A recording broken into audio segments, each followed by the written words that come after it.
everybody. We'll give everybody another minute. I think people are still joining, so we'll get started soon.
All right, let's go ahead and get started. Welcome, everyone. Happy Friday. This is the April stakeholder meeting for the Pathways Initiative. We're gonna provide a few updates, walk through our final proposal for the formation committee, which we presented last month.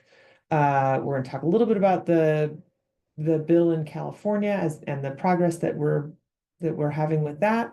And then we're gonna spend the bulk of our time on our sector development workshop. And we'll get to that in a little bit. We've got a handful of panelists who've been working both on the launch committee, part of the regional issues forum, part of our sector stakeholder process work group, to kind of talk through and provide some information about what it means to be a sector. And then, of course, have plenty of time for dialogue and questions as we move forward through that process. So with that, let's go ahead and jump on in. The primary update we wanted to provide this month was around the formation board. So as a reminder, last month we kind of laid out a proposal from the launch committee to address the need for having board members chosen and listed on our application to the IRS for nonprofit status. This was something that we hadn't really identified or thought through when we were working on our final proposal. And as we started working on the corporate documents, as the formation committee, we identified this need and then developed a proposal that we brought to the launch committee and then presented to stakeholders at our meeting in March. So the proposal was to have the 7-member formation committee serve as this initial formation board. The duties of that group would really be limited to meeting the foundational requirements for the formation of the RO, including basically the listing names on our submission to the IRS on our 1023 form. This, we had a lot of conversations about what does this mean, or what kind of decision-making authority does that mean for this group? How does that impact our current structure, where the launch committee is really still holds the sort of decision-making authority for the work that we're doing to implement the regional organization. And ultimately, with some conversations with attorneys and amongst our group and with stakeholders, we really determined that this group does not really need to have the decision-making authority. We don't need to adjust anything, in large part because the authority that ultimately we want the regional organization to have, over the governance of the markets, is not kicking in at this time. We have a lot of work to do. So this is really a very interim, an interim period between essentially when we file our IRS documents and when we seat our initial permanent board, which at this point, we're really looking at July of 2026. So about a 6-month period, very limited duties that will continue to keep things structured the way we have them today, where the formation committee is really kind of drafting the documents and coming up with some of these interim recommendations for things that are different or that we haven't addressed. We bring those back to the launch committee.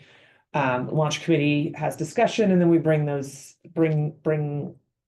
all of those various documents and recommendations to stakeholders for input. So one of the benefits of this is that it keeps costs low. We won't be paying the formation board, although we will likely need some kind of directors and officers insurance. We won't use a search firm for this, so we won't need to go through those costs for either the search firm or a legal or a law firm to vet for independence. Because again, this will be a limited group that will not really have any major decision-making authority. Next slide, please. So after we presented this at our March meeting, we had a public comment period. We received one set of comments that flagged a couple of issues that we just wanted to cover. This set of comments is posted on the website. There was a request that any meetings of the formation board be open with public notice and access, just like we do with these. And I think that is certainly what we will continue to do. I don't anticipate that the formation board is going to need to meet much, if ever. But if it does, those will be public meetings. Again, this is going to be really a short term. There was a question about the duration of the service, any long-term decision making, and accountability. And again, because this is a very limited time period and a limited role. This board will not really have any decision-making board authority at all. The CAISO will continue to serve in the role that it has been, and that is as providing technical and strategic input into the work that we are doing, but this will not change anything related to the CAISO's authority. And then the last piece was adding another member to the formation committee from the Pacific Northwest. At this point, we are keeping the formation committee as it is, in large part because this is the primary need for the formation committee is having folks that are really doing the work on the ground. And again, because we still have geographic and sector diversity representation on the launch committee, who retains that decision-making ability, we kind of felt that we have these inputs that we need along the way. Next slide, please. So this was really just all the things that I just talked through. So I think we can keep going. So at this point, that's really the launch committee this is the structure that we're going to be moving forward with. The other piece that I think is probably worth mentioning, before we file all of our documents with the IRS, so which would be the articles of incorporation and bylaws and some of the associated policies that we're going to need, we will be bringing those to stakeholders. So there will be input and opportunities for people to review the sort of initial governing documents. Again, that is where this sort of limited authority will be reflected in those documents. So there will be plenty of opportunities over the coming months for people to, again, see what those initial corporate documents are going to be before we file them and incorporate this organization. Maybe I'll pause for a moment and see if anybody has any questions or comments on the formation board recommendation that we're adopting.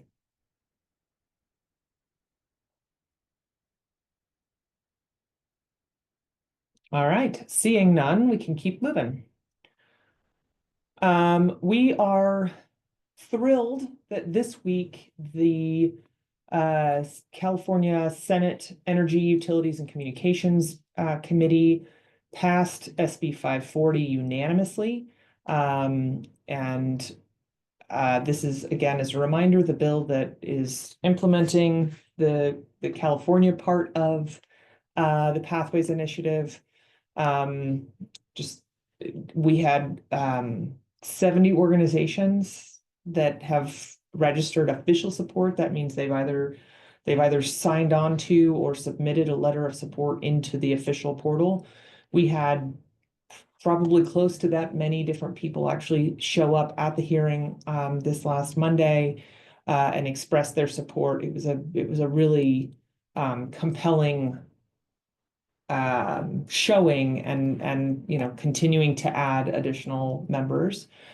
We do continue to address some of the concerns that we're hearing. Again, this is not something that the launch committee is involved in, and so there is no official launch committee engagement happening in any of the legislative conversations. Everybody who is involved in this is acting on their own or organizational capacity. Next steps is the bill will be heard in the Senate Judiciary Committee next Tuesday. If and when it passes out of there, it will go to appropriations. That has not yet been scheduled. That needs to happen by May 23rd. And then it'll go to the floor of the Senate. And so those are the sort of the next steps in California, but we're really excited to see it get such a strong start in this legislative process. Any questions about the bill in California and the process there?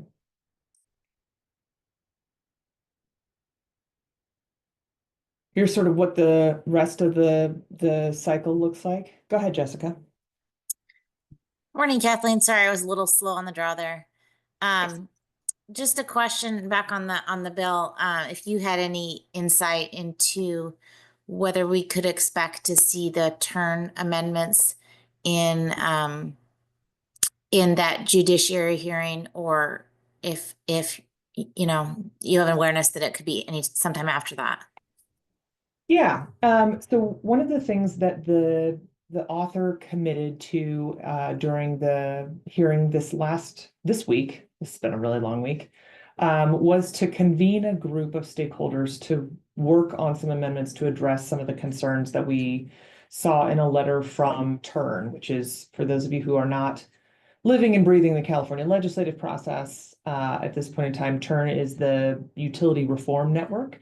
They submitted a letter stating a position of oppose unless amended, and they identified some concerns that they would like to see addressed. And so Senator Becker is convening a group to work on addressing some of those concerns. There's been no commitment to address all of them. I think we have to figure out as a group, how do we continue to honor the recommendation that we got that came out of the launch committee, ensure that whatever recommended amendments are something that our coalition can continue to live with. They will not be done by the Judiciary Committee hearing on Tuesday.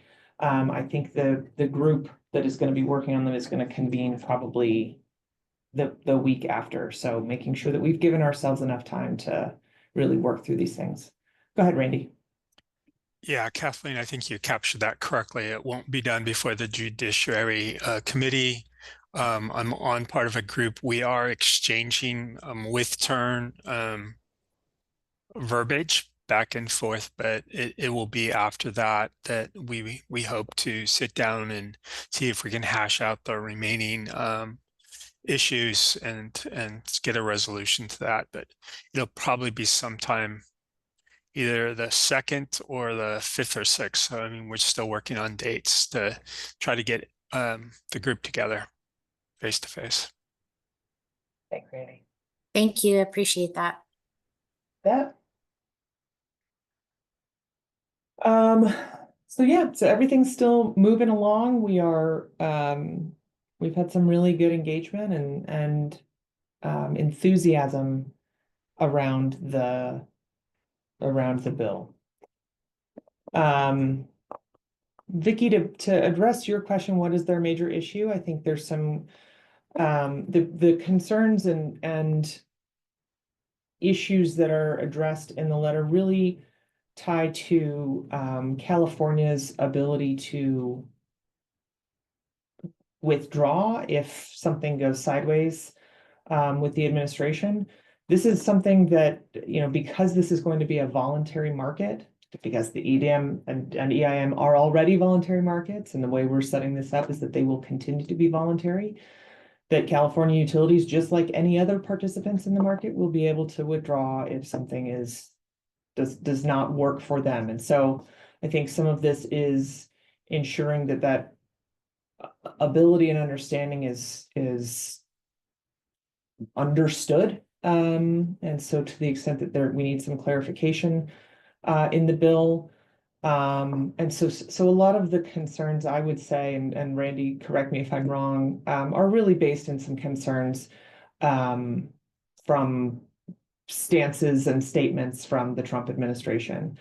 So we are going to do what we can, recognizing that,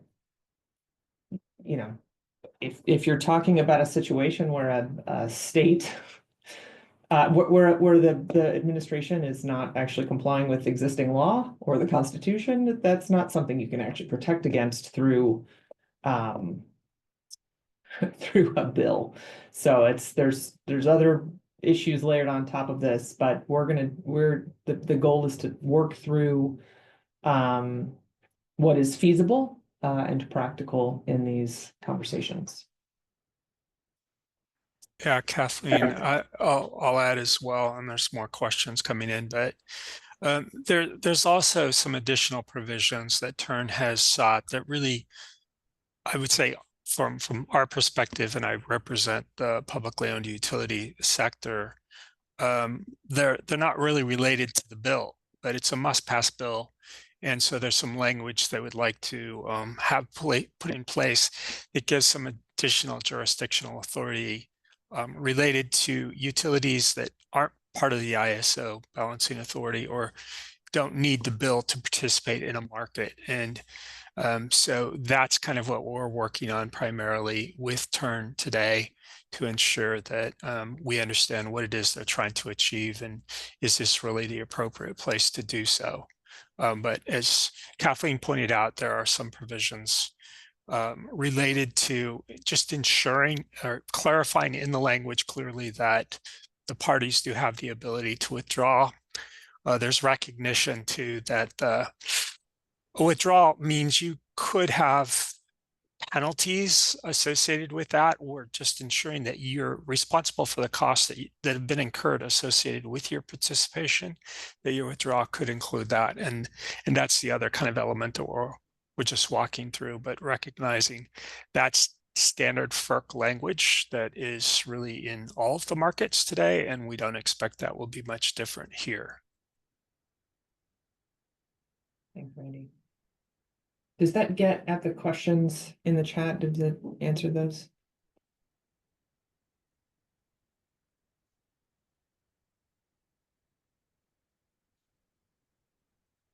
And I guess the one question regarding California Utilities' ability to withdraw or the CalISO's ability to withdraw. So it's, again, the bill is really about CalISO's ability to participate in this market and turn over its market functions. And so the utilities that make up the CalISO are jurisdictional to the California Public Utilities Commission. So it's just trying to clarify a little bit their role in reviewing the market conditions to give guidance as to the need to withdraw or not based on what's going on in the market. Thanks, Randy. Any other questions on the California process?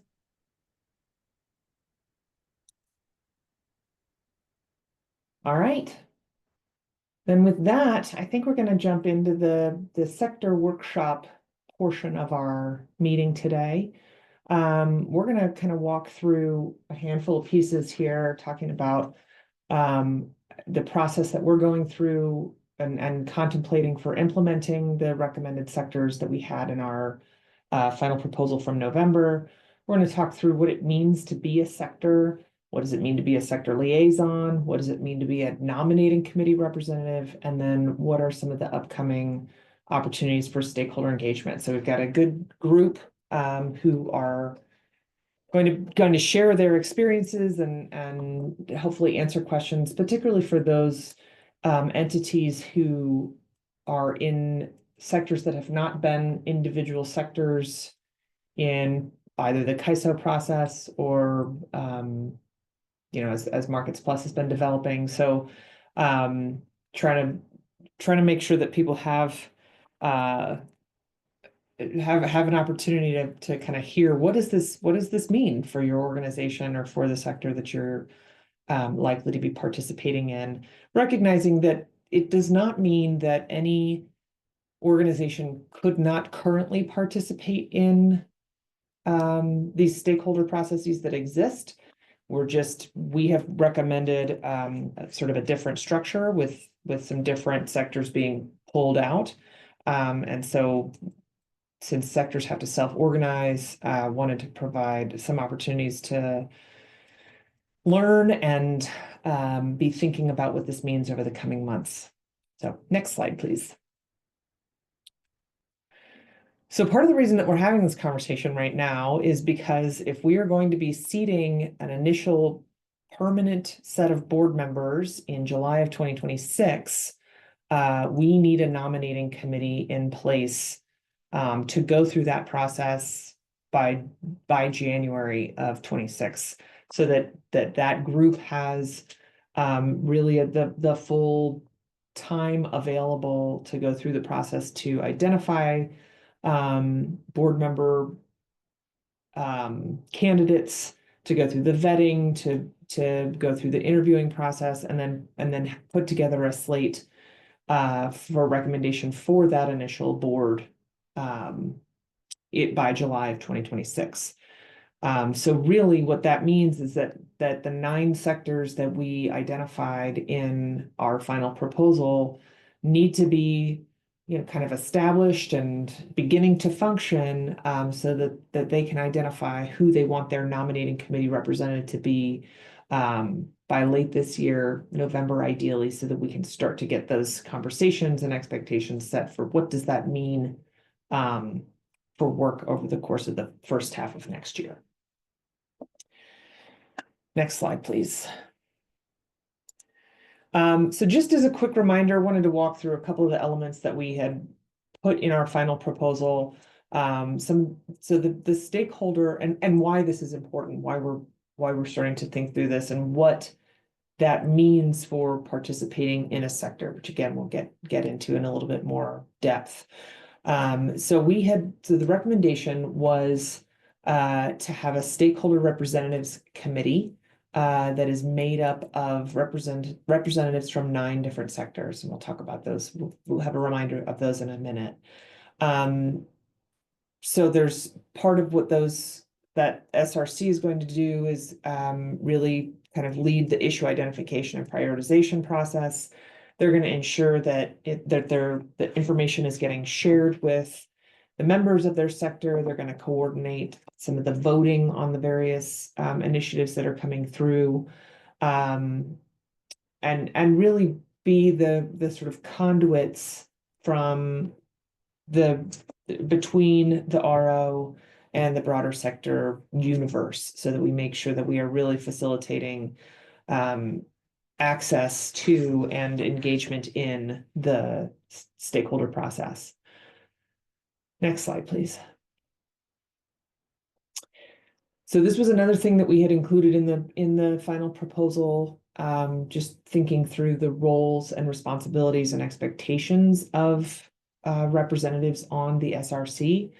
The SRC is really supposed to be providing advice and input facilitation of the various stakeholders through the process, that they are responsible for delineating guidelines and procedures for the conduct of the SRC activities throughout the stakeholder process.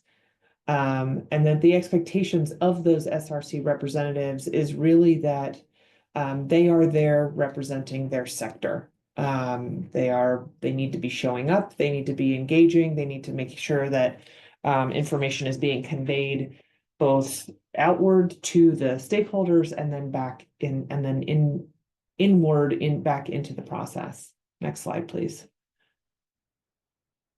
So what that kind of looks like, from a visual standpoint is there's these various levels. So at the bottom, you've got your individual organizations. This is really trying to enable everybody to have a role and a forum for engagement through these stakeholder initiatives, to provide comments, to vote, to, feed information into their own SRC representative.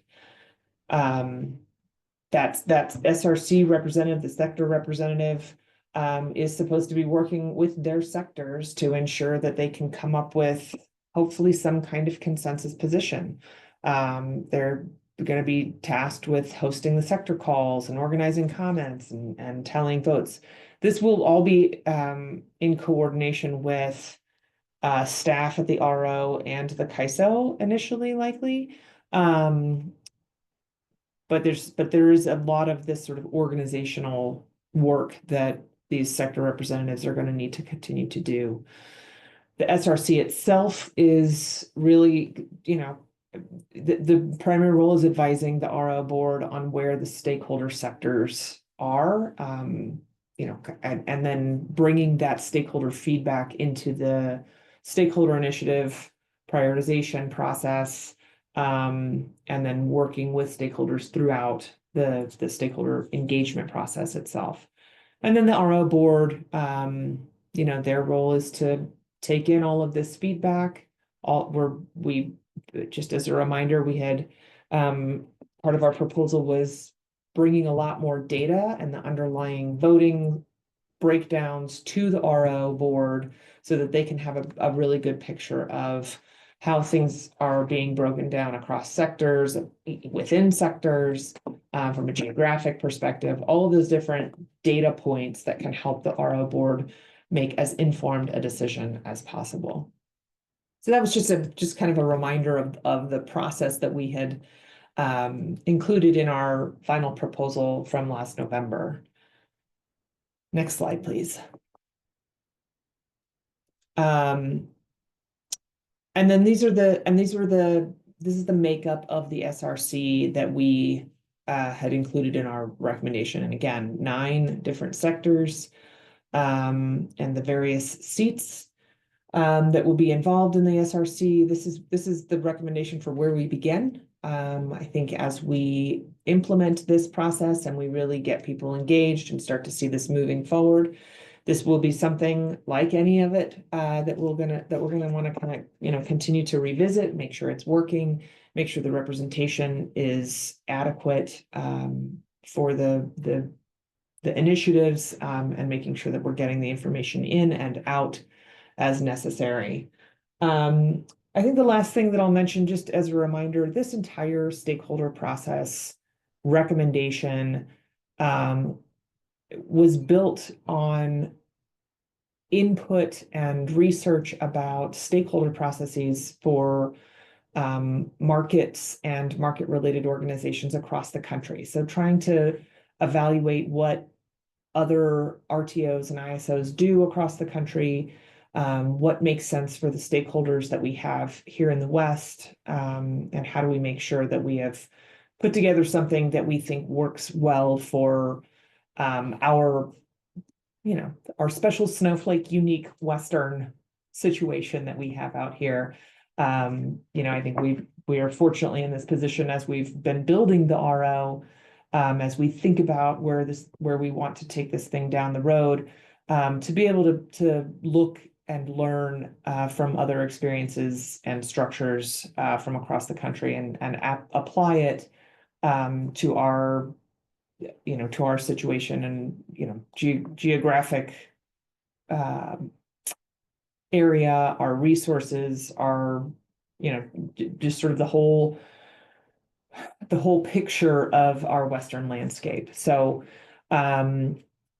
so recognizing here that we've got some new sectors that are not specifically called out or sort of individual from any other stakeholder processes across the country, some that have been sort of combined in others, and now we're pulling them apart to make sure that there is more individual representation. This is where we landed. This is where we're going to be starting. And so in order to get these sectors off the ground and functioning as quickly as possible, we're now going to jump in to what does it mean to be a sector. And I'm going to pass it off to Pam Sporberg from Portland General Electric, who has been who's really played, I think, a really critical role in the various IOU related EIM and EDAM sectors. And so Pam, I'll let you take it away. You're on mute. Yeah. Thanks, Kathleen. Still figuring that button out. So I'm going to talk about what does it mean to be a sector, and then how are we envisioning the sectors to form and to organize themselves as we transition towards the regional organization. And as Kathleen notes, I have a lot of historic experience with the Regional Issues Forum, serving as the EIM entity sector liaison for more years than I can remember, and also as the chair of the Regional Issues Forum from 2019 until I believe 2022, while the Governance Review Committee was recommending changes to the Regional Issues Forum. But I have not been a sector liaison since 2022, so I know that our other panelists and members can talk about some of the continued evolution and direct experience as the Regional Issues Forum has evolved, and how we're continuing to envision that sector engagement to evolve. So first, I'll really talk about what does it mean to be a sector, and then what does a sector do? And so sectors really refer to specific areas or segments within the broader stakeholder community. And while there are many different ways to define sectors, the Pathways proposal focuses on the common interests in market advocacy and evolution, really based on services taken from the market. We've looked at other types of sector breakdown that focus more on corporation type, like where investor-owned utilities and public power utilities would be in two separate sectors. Instead, for this, we've really envisioned more around the types of services taken. For example, are you a WEIM entity where you're taking real-time energy imbalance from the market? Are you a full ISO participating transmission owner where you're a full member of the CAISO itself? Are you an EDAM entity who's taking services through the extended day ahead market as well as the energy imbalance market? Are you an end user represented by a consumer advocate, or an end user that is represented by a C&I organization? And really looking at that market-based perspective on sectors. The goal of establishing the sectors is really to help the board, the market operator, and other stakeholders find alignment and common interest. I think we all approach different parts of the market evolution with a diversity of opinions.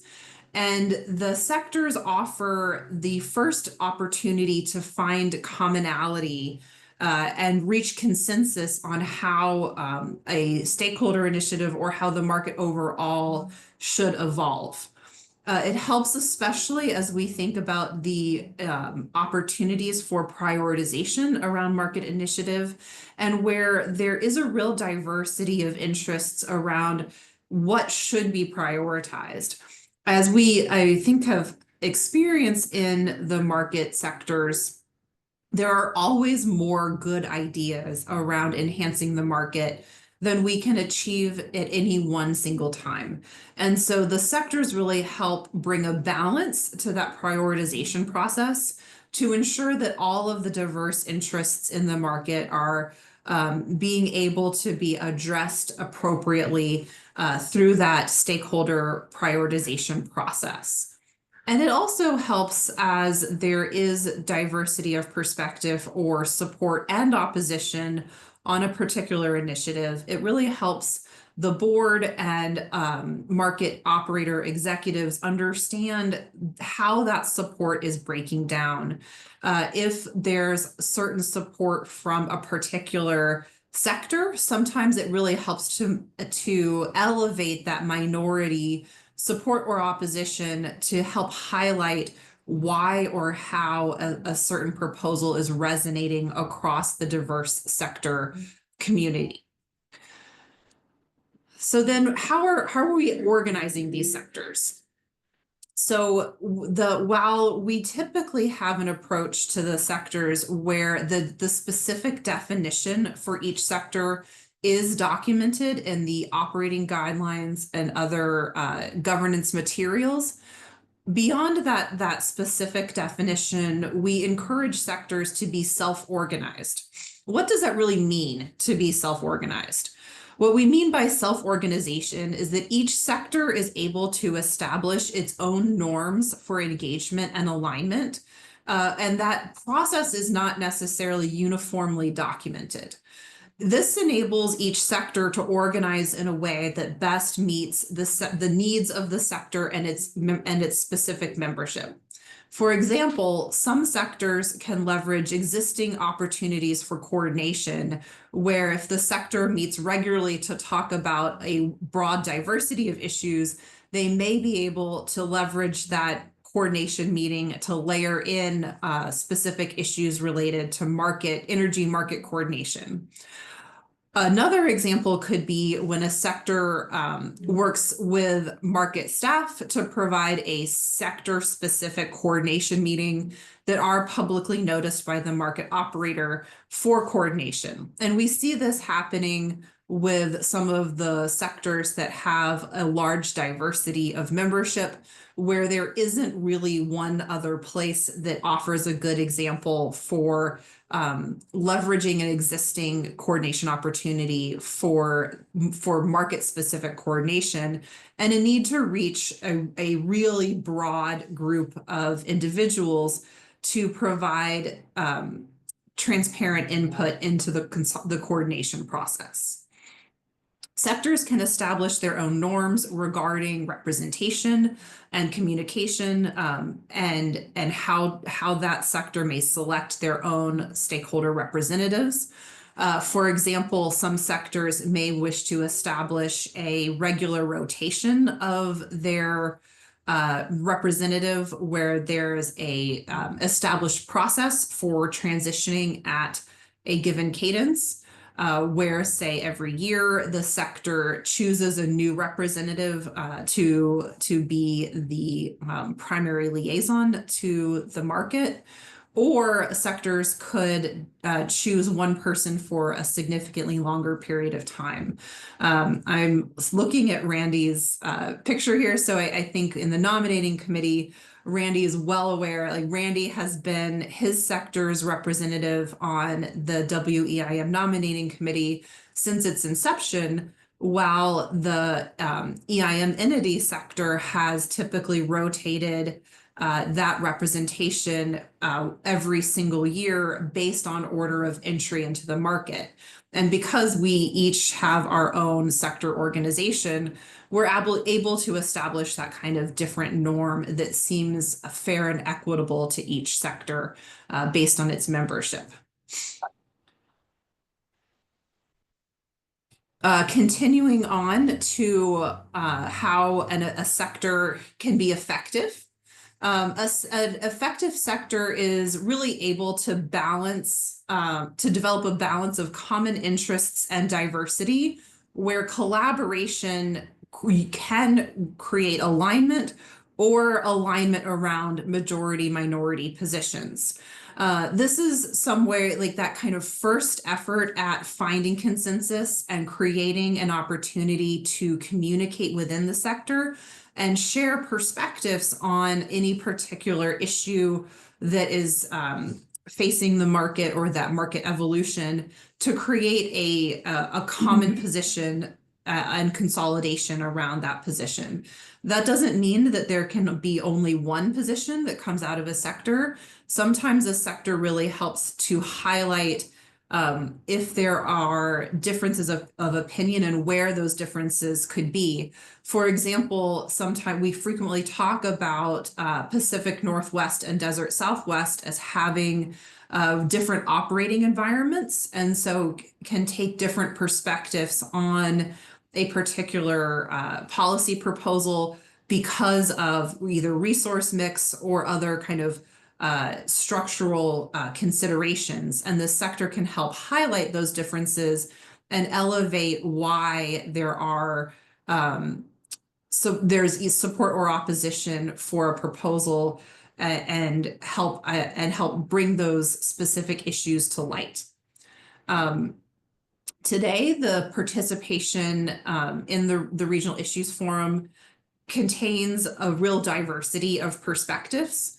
And again, this kind of self-organization, I think I've highlighted some of the different ways that the sectors do organize, either through existing to calls or opportunities to engage, or through more structured participation. I really do admire the way the IPP sector has been able to reflect the diversity of that sector through dedicated sector-based calls that are noticed through the CAISO's notice system, and brought a lot of additional interests into their sector and expanded the reach of their sector coordination by taking that proactive approach to provide specifically noticed calls to reach a broader audience. I think that's a really great example of how the IPP sector liaisons have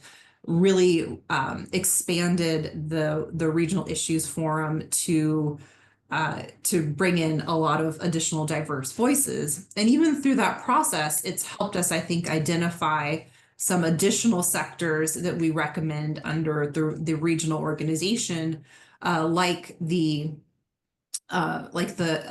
demand response sector. As we transition to the regional organization, we envision a significant expansion in the role of the sector liaisons. So we are envisioning, as we transition to the stakeholder, the SRC, that the SRC will have a much bigger role in collaborating with the RO staff to identify and prioritize stakeholder initiatives. I think the Regional Issues Forum has started this process and worked to develop a more integrated prioritization process for the stakeholder initiative. And we propose to expand on that role to provide advice and input regarding the specific problem statements and solutions that will be identified through the prioritization process. Especially when we look at the identification of discretionary issues through the stakeholder catalog process, and it really encourage sectors to get deeply involved in that discretionary initiative prioritization, especially through the cataloging and roadmap process. We also envision a more active role for the stakeholder sponsors in the stakeholder initiative process itself. So once an initiative has been prioritized and is engaged in either the workshop or the formal stakeholder process, we identify stakeholder sponsors who will work directly with RO staff to provide input and timeline, input into the timeline and the specific elements of a working group to really bring responsive voices into that process and ensure that there's sufficient engagement from stakeholders as we move from that workshop process where we're defining problem statements into the formal stakeholder process under a stage 2 process where we're developing the policies and working towards solutions. We do continue to envision a fully open stakeholder process where any individual can participate directly in that stakeholder process, but where we have the sector liaisons who have a more active role in ensuring that their sectors are informed and engaged with that policy development process and how it is evolving with more direct collaboration with staff. And so I think with that, I may pause and see if there are questions as we've gone through the stakeholder, what it means to be a stakeholder process and how it will continue to evolve as we move forward with the regional organization. Thanks, Pam. Any questions on that piece of it? We'll take some time too at the end for questions as well.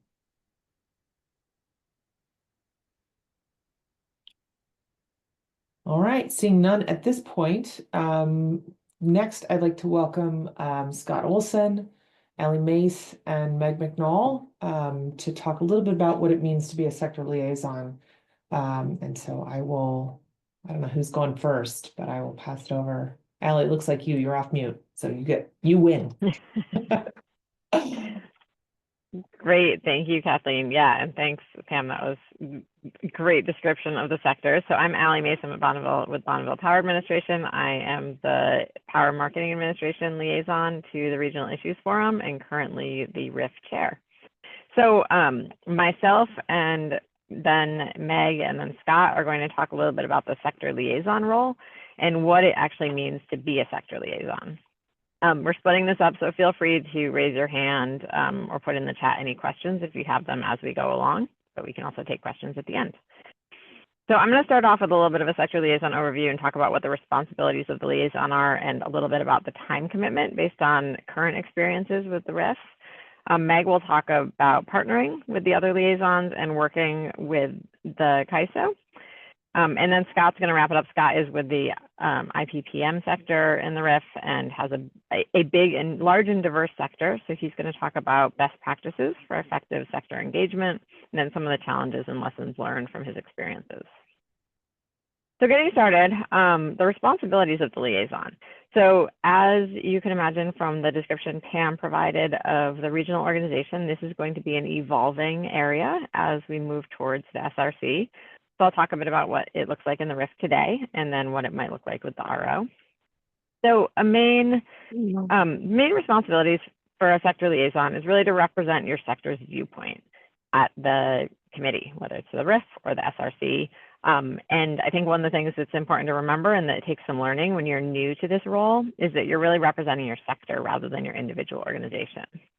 So as Scott will talk about a little bit more, and you want to be the liaison regularly checks in with their sector to understand the diversity of viewpoints and their concerns, as well as to have those discussions of sector collaboration and common position development that Pam described. So then they can bring, I think we've got someone off feedback in.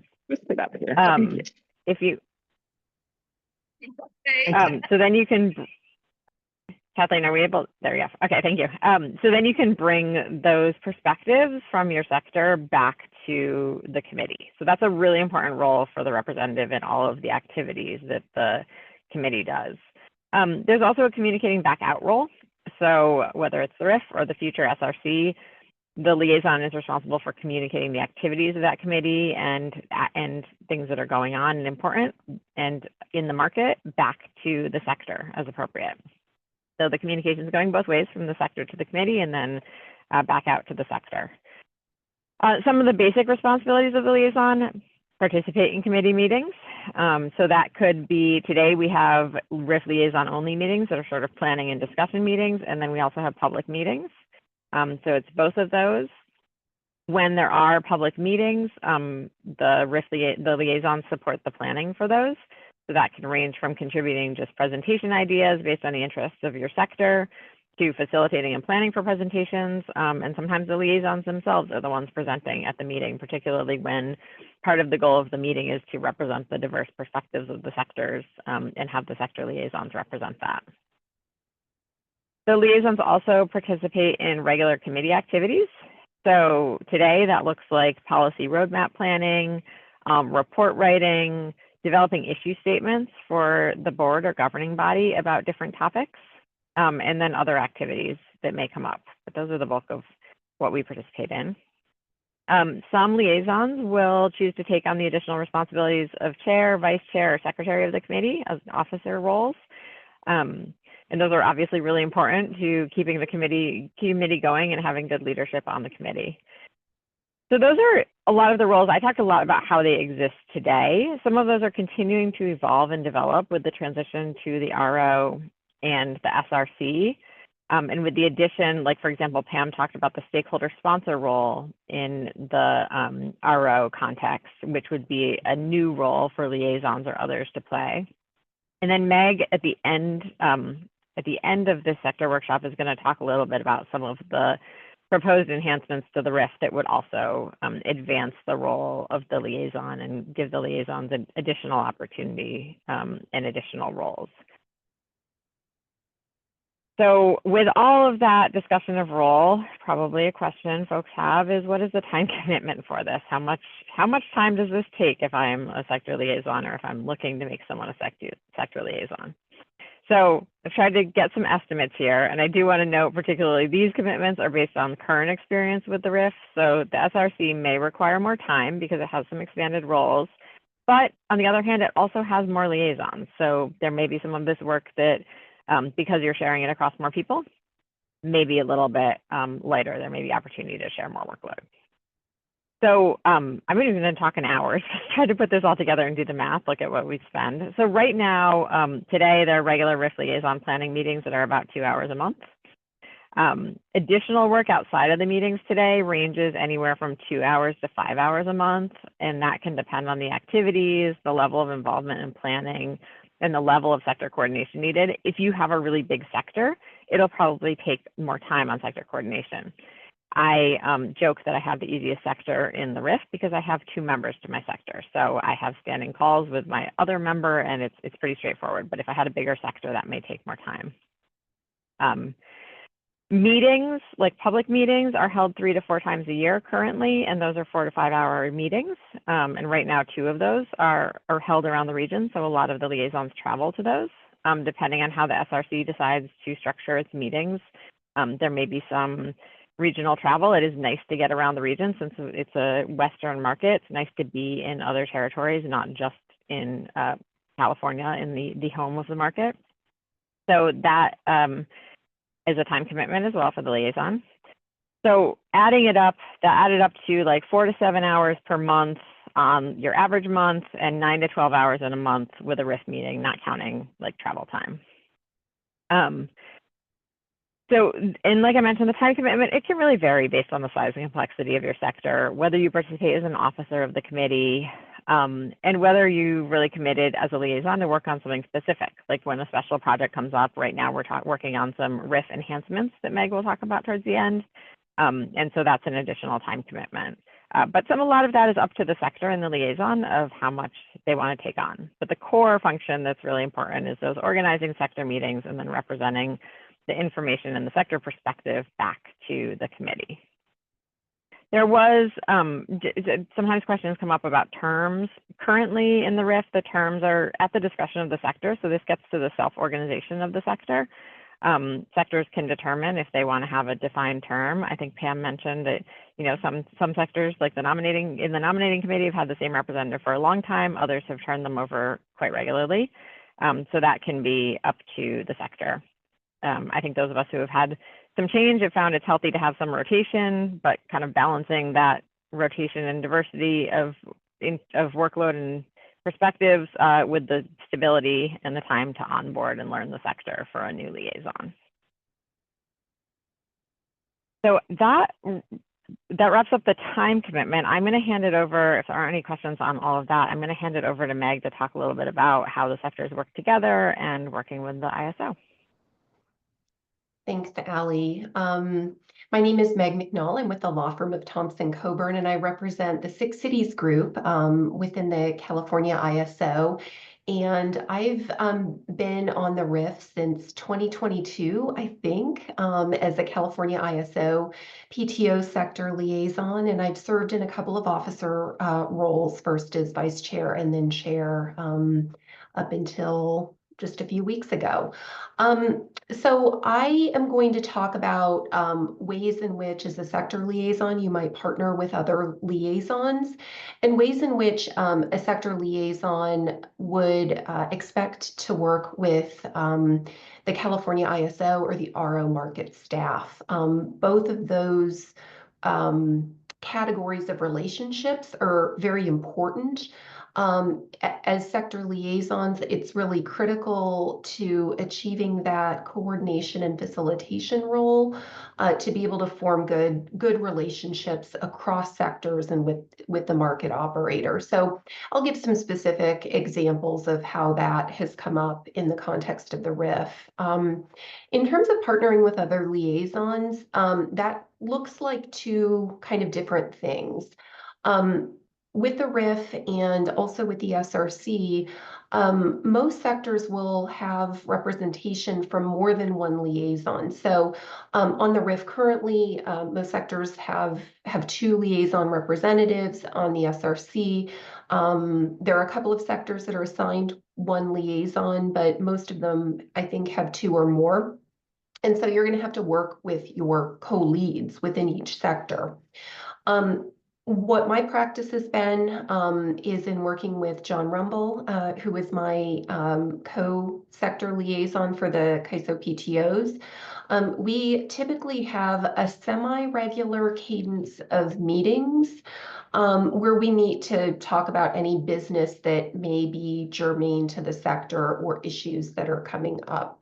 An example of that would be with respect to one of the RIF's current activities, which involves publishing a report on the RIF roundtable of policy initiative priorities. We had a meeting to talk through what we wanted to include in the sector report. So sometimes there's something specific to discuss. Sometimes it's good to get together and just compare notes on issues. Obviously, those discussions would involve how to communicate and coordinate with the sector members. And I think different sectors do different things. Our communications with our sector, and we have kind of a medium-sized sector. We're not huge, but we're also not a sector of two. So we tend to do sector communications on an as-needed basis as opposed to having something that's regularly scheduled. Those communications can take the place of web meetings if necessary, but more frequently we communicate with our sector over email. So I would just underscore that the process for sector communications and for coordinating with your co-lead is going to vary depending on the needs of the sector and what's going on within the broader committee. In terms of coordination with other sectors or between sectors, I think that happens in a way that's organic. As Ali alluded to, there is a regular schedule of meetings among the sector liaisons of the RIF. I think there's a lot of benefit to having a regularly scheduled meeting to ensure that the business of the RIF and presumably the SRC continues to proceed in an organized way. And those meetings provide an opportunity to look for chances to collaborate between sectors. So what that has looked like when I've served on the RIF is frequently when the RIF is putting together a panel discussion, we typically try and ensure that the liaisons who are coordinating that topic are from different sectors to make sure that different voices are heard and different perspectives are considered in formulating that discussion. Based on the expanded role of the SRC within the stakeholder process, my expectation is that sort of the structure and function of the Stakeholder Representatives Committee is going to provide opportunities for enhanced cross-sector collaboration. And that's, I think, part of what we had wanted to achieve in formulating the structure of the SRC. It's important to be able to look for opportunities where there may be common positions across sectors. That's part of what I think the committee is hoping to accomplish with that broader SRC composition. In terms of working with the ISO, I will say that based on my experience in the RIF, the ISO is a very strong partner on both logistical issues and on substantive matters. In terms of logistics, there are CAISO personnel within the regional affairs group who are assigned to assist the RIF in conducting the RIF business, and that the individuals who are assigned in that role provide really invaluable assistance with things like organizing meetings, both the ongoing liaison meetings as well as the broader public RIF meetings that happen 3 or 4 times a year. And they also facilitate coordination with members of CAISO staff on an as-needed basis. And that sort of raises the issue of when there needs to be some substantive collaboration with the ISO on a particular issue.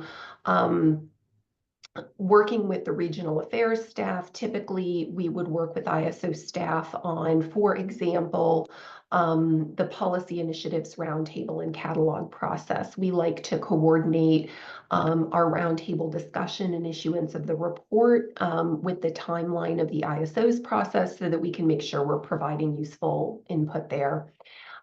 We've also, from time to time, needed to coordinate with the ISO's legal team, for example, when we have a question about the RIF responsibilities in the Western Energy Markets Charter, for example, or a potential change that we're looking at under the operating guidelines. So with that, I will pass things off to Scott. I think Scott is going to talk a little bit about how the IPP and marketing sector organizes itself and some of what that looks like. Very much, Meg. So I am Scott Olson. I am the Director of Policy, Regulatory, and Markets for Avangrid Power. And as Meg said, I'm one of the 2 sector representatives to the IPP and marketers sector.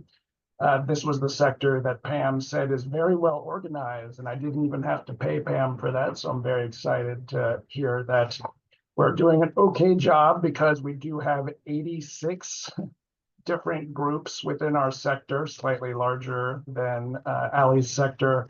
This consists of in front of the meter developers, demand response, distributed generation, competitive retail providers, and then trade associations, as well as consultants and legal representatives to these groups. When I think about leadership and engagement with a sector this large, and sometimes that it reflects not only on a sector of this size, but also can be adaptable to other sectors as well. I think about what I have to do sometimes for vacation planning. And that's not just because I'm planning some big trips to Montreal and to Amsterdam this year. There's 2 types of people when I think about vacation planning. There's those that have spreadsheets that kind of go down to the exact minute for things that they want to do. And then there are folks who just kind of go with the flow. And when I think about leadership for these types of sectors, you kind of need to be the former rather than the latter. You need to understand what your group is interested in. You need to have some appropriate planning with regular updates to the folks that you're working with or going on vacation with. Those that are going with the flow to assure that you've selected the things that they're interested in and you continue to provide them with a good experience. So when I think about how to effectively engage, there's kind of 2 main items that I wanted to get across. First is a development of what your sector is interested in, and then staying up to date on new initiatives, new topics, and then adapting as the views on some of those topics will change. A key thing to keep in mind is that engagement in the RIF, engagement in the future SRC will be voluntary. Everybody has a day job. They're very, very busy and don't have time to be involved in every decision. So it's important as a sector lead, I think, to try to communicate as broadly as possible about some of those items that people will not have a chance to fully engage on, but identifying the things that really strike to the heart of what matters for that sector. I too, shockingly, am not able to be part of every CAISO initiative, not be able to be part of every Western policy forum that goes on. So I too need to pick and choose. Where do I get my information from? How do I engage both personally and with trade associations? But I understand that with the companies and groups that I work with within the sector, where their interests are, the topics they're most interested in, how to gauge my time to be sure that group is fully informed, and then communicate across. And that's really my second point, is to say communication and having effective communication for a sector this large or any sector is important. You need to have regular communication, but you cannot bombard people with too much information. Otherwise, it just will not get read. I assume that all of us have probably signed up at one point for some email distributions for companies, say we're interested in, saying, yeah, I want regular updates for what's going on with your business or this thing I'm involved with. But sometimes if you just get too much information, you will unsubscribe or you'll just not pay attention to those companies' emails anymore. And we have to walk a really fine line in being sure that our message is clear, that it's relevant, but again, that we're not bombarding our sector with too much information. We within the IPP sector do have regular meetings. They're once a month, but we don't always hold that meeting. We're not just going to have a meeting to have a meeting. If we see that there's not, say, key things that we want to communicate out to our sector, we'll just do it via an email as opposed to having a meeting to fully discuss those items. So we always put out an agenda well in advance, a good week or so it provides our sector members with the information to say, is this meeting key and important to me, or is it something I can read later with the links and other information that we provide in the agenda? The other item that I've been asked to speak a little bit about is challenges and lessons learned. And I would say there's one administrative challenge that we've had and one that's structural. You can imagine with a sector this large, we have an issue with keeping our sector list of contacts up to date, but it's not really an issue just for our sector. I think every sector has that problem.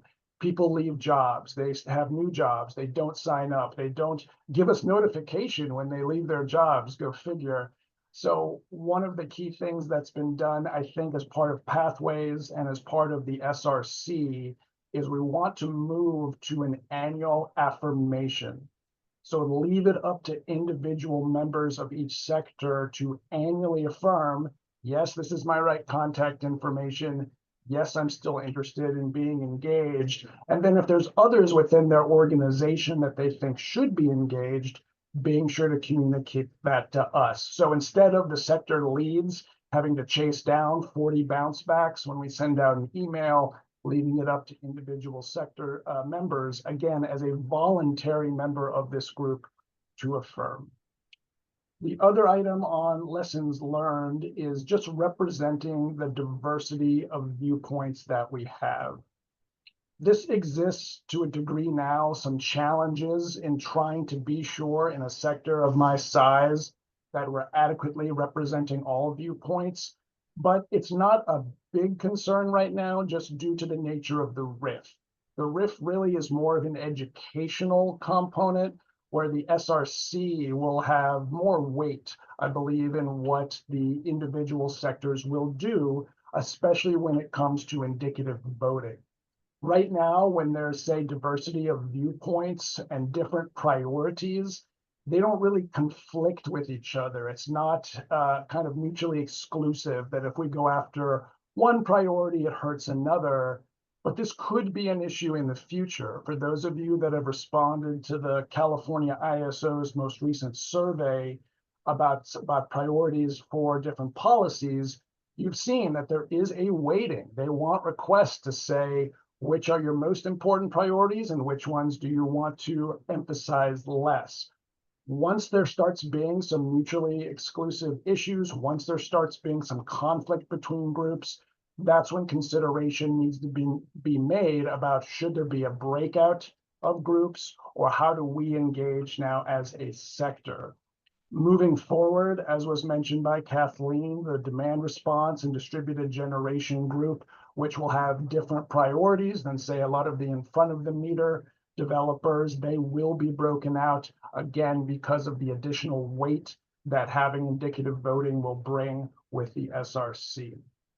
The key thing that we like to emphasize is that we feel that our engagement as a sector should enhance but not replace individual member engagement. Individual members still can engage as much or as little as they want. If we have consensus, if we want to express a key item that we think as a group is important, we will do so. But if there's not engagement or there's not going to be consensus, we will stay out of those conversations. So just in closing, if I had it my way when I'm doing vacation planning, it would probably be a lot of escape rooms and a lot of aviation museums, but I wouldn't be going on too many other trips because I wouldn't have any friends anymore to take these trips with. So the key thing, as Ali said, I think at the outset, is to realize you are bigger as an individual, or your sector is bigger than you are as an individual. Understand your group, understand their interests, have regular communications, and that leads to some, I think, effective leadership moving forward. And with that, I will hand it back to Kathleen, I think, to discuss the nominating committee. Thank you, Scott. And I realized as you were discussing, this is probably no one wants me as their sector liaison. I'm not sure I meet the criteria. Any questions about being a sector liaison for Scott and Ali and Meg?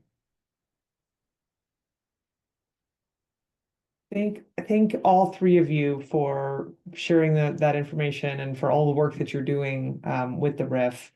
Next up is Randy Howard to talk a little bit about what it means to be on the nominating committee. So Randy, I'm going to pass it over to you. Thank you, Kathleen. And that last presentation was really good. And I can just tell you from my experience, they work a lot harder than we do in the nominating committee. And as mentioned earlier by Pam, I have been the longest serving member of the nominating committee. I was there at the very beginning in putting the first governing board forward, where we needed to do 5 candidates for that, and a very comprehensive process. But I can tell you from the publicly owned utility sector, I've been trying to get out of this role for a while. Part of it has been trying to find somebody willing to step in, and we thought we've had that in the past, where I agreed this was going to be my last year and someone else was going to step in, and it seems that those folks have moved on to bigger and better things, and I'm still around. So I've continued to do that role. I am chairing the nominating committee this year. And so I just wanted to kind of go over how we do it today. Obviously, what's being proposed in Pathways, there's some clear differences about it, but there's going to be some similarities. And then what's working today, what's not really working, or things that might be considered that we want to change going forward. So let's go to the next slide, please. So I wanted to put forward, we kick off in January a process when we're looking to fill a candidate or fill a vacancy or an expired term. We kick off in January. So we allow about a 6-month process, 5 to 6 months, to fill these roles. And so I'll kind of walk through that timeline, this just lists the voting members, those folks that have a voting role. So the sectors will have a representative, and as Pam pointed out, that each sector can determine its own method of selecting its representative. And so each sector does do it a little different. And as you heard, some sectors annually change the individual that participates. Other sectors have a 2 or 3 year time frame. And then obviously with the POUs, we continue without changing. And these are the folks. So we gather together, we meet with in this case, the Cal ISO, with legal counsel of the Cal ISO to talk through some of the ethics issues. And then we bring in, after this first meeting, our recruitment firm that will assist us in the overall process. And in this case, we have 2 non-voting members that participate. So they participate in all of our meetings. They give input, they review decisions, but they do not put forward votes when it comes to the voting process. Next slide, please. And so typically the way we work it today, 150 days prior to an expiring term, the governing body will request the nominating committee to recommend a slate of candidates to fill whatever. If there's two governing body seats, we would be given by July 1st to fill those. And so they would give that instruction 150 days out. And they would also recommend their liaison to the nominating committee for that process. And so we would have a reach out ahead of that or right in that time frame to each of the sectors to put forward their representative of the nominating committee. And again, the sectors can choose how they want to do that, but they would put forward their representative to the process. And then the nominating committee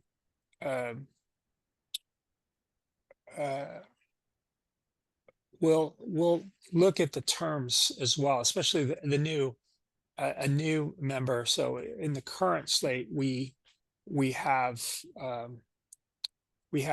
existing terms and they're already staggered. But when you're first establishing the governing board, you're going to want to have staggered terms, right? So you're going to want to determine who's going to have a 1 year, 2 year, or 3 year term. So we have ongoing staggered terms forward. Next slide.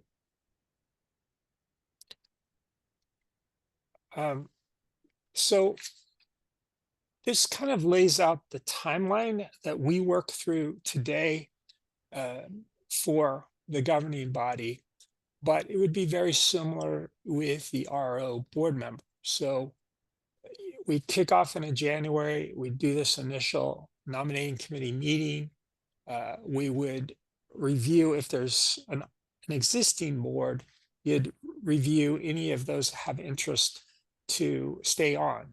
So if they have an expiring term, and we currently have that almost every year in our process, and determine, is there somebody, an incumbent, that would like to stay on, or do we have an expired term without an incumbent that would like to stay on. In February, we conduct existing interviews. And so in the past, we've interviewed existing board members, expiring term board members. And what we try to do as a nominating committee in that process is determine what are the qualifications we're looking for. What do we need to complement the existing governing body? So is it particular skill sets? Do we see a weakness in regional diversity? Or have we seen changes in the market conditions or the actual tariffs that maybe we need a little different skill set? Do we have good regulatory representation on that governing body? Do we have good financial or economic? And so it really is talking to the existing board members about what it is that we should be considering in looking at candidates or nominees. And then kind of trying to agree within the nominating committee what would best complement. So we take all the information, we take our own experience, we say, what do we think the weaknesses are? What do we think the strengths are? What should we look for in the candidates? And so by March, we're then working with the executive firm to identify qualified candidates, but we've also put together the specifications. So they don't change a lot between each year, but they do change, again, based on what type of candidate we're looking for. We'll try to highlight that, we'll try to emphasize that. Or if there's a focus on a particular region, what we're always looking for is somebody that has experience in the West. We've had a number of candidates in the past that are from other regions of the country, and they might have good market experience, but when it comes to understanding the system in the West or the players and the utilities, they don't have a lot of experience. And so they tend not to do really well in the process. So we try to highlight some of those elements, but then we go out and work to find qualified candidates. At this stage of the process, we're doing bi-weekly meetings. We're reaching back to our sectors because the sectors are actually the best place where we're finding candidates. We ask sectors to bring forward potential candidates, provide those to the executive search firm, and then the executive search firm will start vetting them. We would like the sectors themselves to seek from a candidate whether they would have an interest or not, if they think they have any ethical conflicts or conflicts of interest, but provide that back. So that typically takes place in March and April. And in this process too, we develop this long list of candidates. So we kind of put everybody in the pool. And then we meet again with our sectors and try to rank that long list into a short list. And try to determine, depending on how many positions we're trying to fill, will then determine the size of our short list.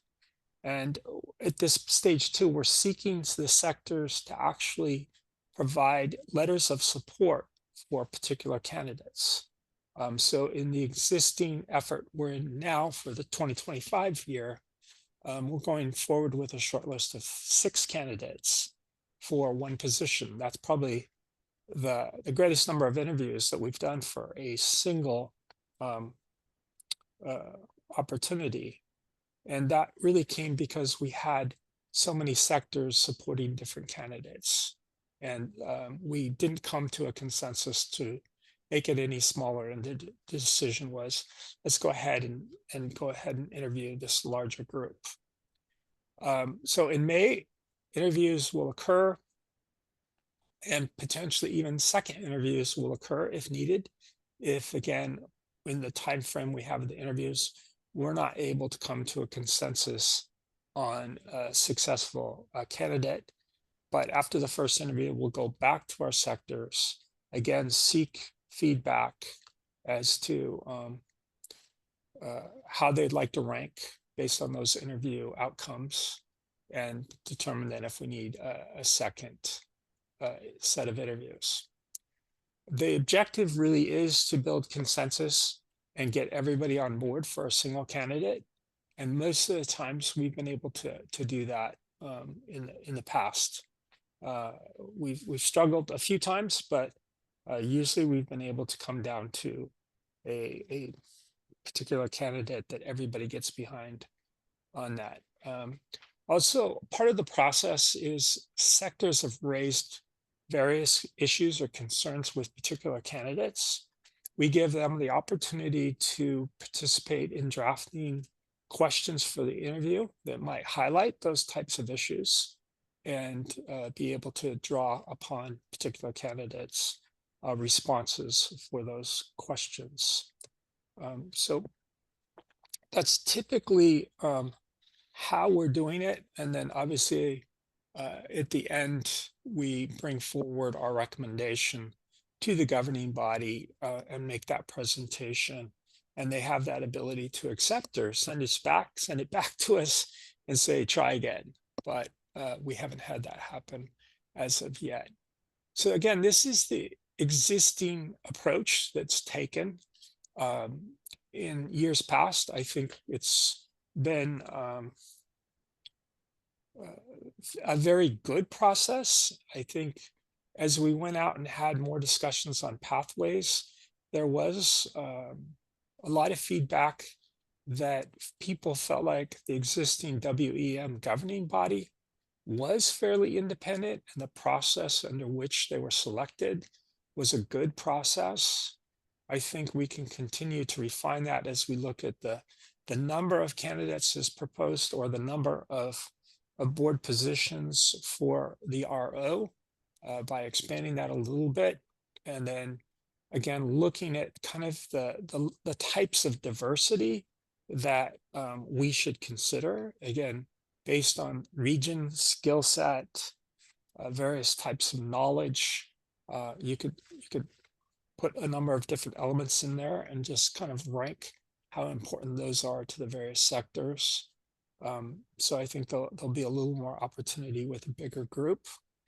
But I think, again, what is important is really evaluating your existing board and determining what's going well, what's not going well, what should be changed, how that can be changed by looking at different types of candidates with different types of backgrounds or qualifications. So with that, I'll stop, but that's kind of the overview. I think the biggest challenge is just setting a cadence, getting a diverse group to be able to fit it in their schedules. Everybody's busy. This is a voluntary effort. So getting folks and their ability to do this on a regular. The other piece of that, it doesn't, as we've learned, it doesn't work well to record or to take really detailed notes here if someone were to miss a meeting, to catch them up, because we try to make these meetings a very safe place to openly discuss candidates and personnel type issues.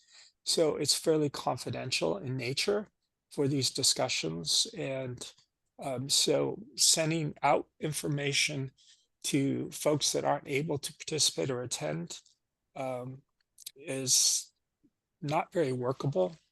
And one of those issues that I think will be a little more challenging when you add more sectors, right? Because you add more sectors, you add more people.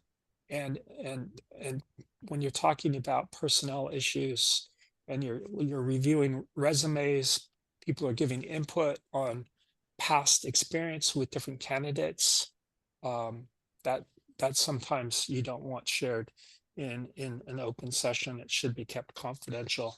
And so just ensuring that people are respectful of that is very important. But again, I'll stop there, and Kathleen, we'll see if there's any questions. Thank you so much, Randy. Really appreciate it. Any questions for Randy? I know we're here at time. A couple of things. So we had one more sort of section on our agenda here. Meg was going to talk some about the process that Allie had mentioned that the RIF is going through, and the proposal that's on the table right now. Meg, maybe if you want to just take 1 or 2 minutes to give a real high level. We're going to share all the slides, and these slides have quite a bit of good information. So I'll let you jump in here real fast. Yeah, I'll cover this in just a minute or two. We spent a lot of time at the RIF meeting on April 9th discussing the RIF enhancements project that I'm here to talk about today. So if you would like more information, the recording of the April 9th RIF meeting is the place to look for that information. But in a nutshell, the RIF enhancements project is an effort on the part of the RIF to look at ways in which we may facilitate the transition of the RIF into the Stakeholder Representatives Committee, and to support the nominating committee process that Randy just spoke about by helping with the formulation of new and revised sectors under the Step 2 final proposal. We're also looking at some other changes to the role of the RIF within the ISO's stakeholder processes. And if we can go to the next slide, please. Those are detailed in the discussion paper that was linked on the prior slide, but I think for purposes of today's discussion, what's important is that the discussion paper that the RIF has published is looking at and seeking comment on ways in which the RIF can facilitate that process of transitioning into the SRC. Obviously, that wouldn't occur until the appropriate criteria is met with respect to legislation and other triggering factors. But we're looking at ways that we can start incorporating elements of the Step 2 final proposal and the function of the SRC into what the RIF is doing currently. Next slide, please. Importantly, under the Step 2 final proposal, and as we've already talked about, there are going to be changes to the sectors of the RIF in order to accommodate the composition and the size of the sectors within the Step 2 final proposal. And so this is laid out in much more detail in our discussion paper, but essentially what we would do is create some sectors that would function as a part of the RIF to represent the new sectors of the SRC. And those sectors would be incorporated into the business of the RIF until such time as the SRC is formally established, at which point that SRC structure would replace the current RIF structure. We're trying to do this in time to support the nominating committee process that is for the RO board, meant to start, I think, toward the end of this year. And next slide, please. So again, I would refer folks to both the recording of the RIF meeting and our discussion paper for more detail about what this project involves. But we are taking stakeholder comment on these topics, and we're very interested in what the stakeholder community has to say. There's a comment template that's appended to the discussion paper, and this slide has information about where to provide those comments. And obviously, RIF leadership, that would be Allie Mason, Lindsay Schleckaway, who's our vice chair, as well as any of the sector liaisons would be very happy to answer any questions that stakeholders might have about what this project is and what we're hoping to accomplish there. So please feel free to reach out.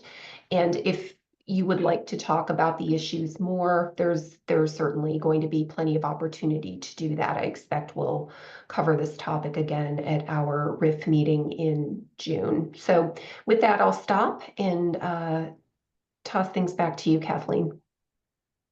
Thank you so much, Meg. And I just want to thank all the members of the RIF for the coordination on this, and it's been good to work together so far. And I think we're excited to see how the RIF really can take ownership for its own process that aligns well with what we're trying to work on too. So we've got more streamlined processes through this. So really next steps, a couple of things. If you have not been engaging in the RIF thus far, please start with a really good opportunity to kind of help this evolution and this transition and implementation of the new RO process. We will be sharing these slides along with a slide that has a sort of lines up the RIF sectors and the launch committee sectors, so that you can kind of see who those contacts might be.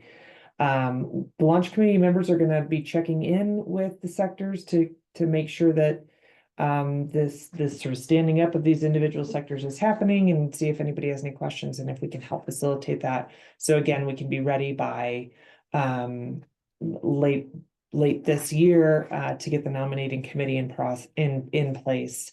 As far as that goes, there are some adjustments. Randy went through in detail how the nominating committee process works today.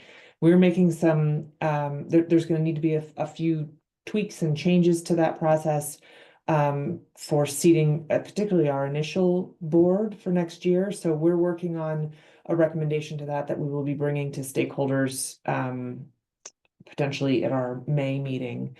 In the meantime, take a look at Appendix F from our proposal that has a draft stakeholder registration and participation agreement. This is designed to help with one of the challenges that Scott mentioned with, kind of keeping track of the sector.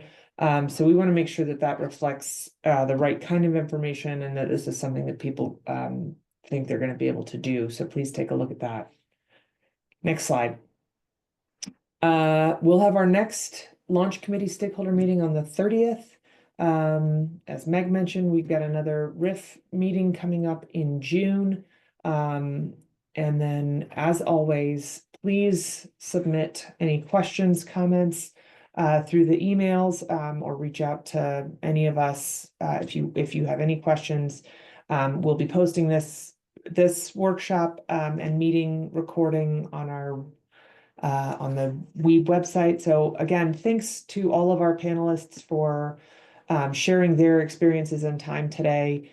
We look forward to working with everybody on the implementation of these sectors and the stakeholder process itself. So thanks again, everyone. Have a wonderful weekend, and we will see you again in a month. Thanks.